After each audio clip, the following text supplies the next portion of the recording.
Given that we have the standard normal, we want to find the probability that z is between minus 0.5 and 0.5. There are several approaches that could be taken to this, and it can be done in a very similar fashion to the last example. However, I'm going to use the symmetry of the curve here, but bear in mind that there are other ways of doing it, and if you sketch the normal curve, you'll start to see ways of doing these things for yourself. Once again, I'll start with a sketch. You should practice sketching normal curves. It really does help make sense of problems. This is minus 0.5. This is 0.5. Remember, this is the standard normal curve with its mean at 0 and a variance of 1. And we want this shaded area. The area is symmetric about the mean. Note we're going from minus 0.5 to 0.5. So this would be symmetrical about 0. Another sketch here that will help us with this problem is to sketch the area to the left of the mean.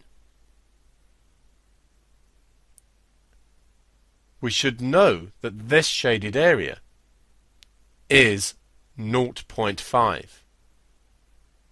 Remember, the curve is symmetric about the mean. Since the total area is 1, it follows that the area from the mean downwards must be 0.5. And if you look at your tables, look up z equals 0, you'll find that phi of 0 is 0.5. Since we are dealing with a symmetric area, I'm going to find this red area, and then I'm going to double it to find the area that we want.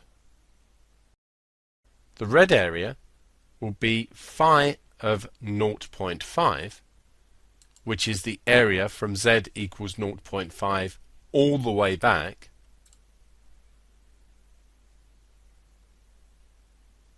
take away 0.5, which is the area to the left of the mean.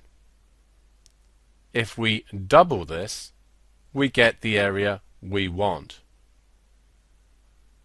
So twice phi of 0.5, take away 0.5, and this is going to be twice 0.6915, take away 0.5, and this calculates to 0.3830.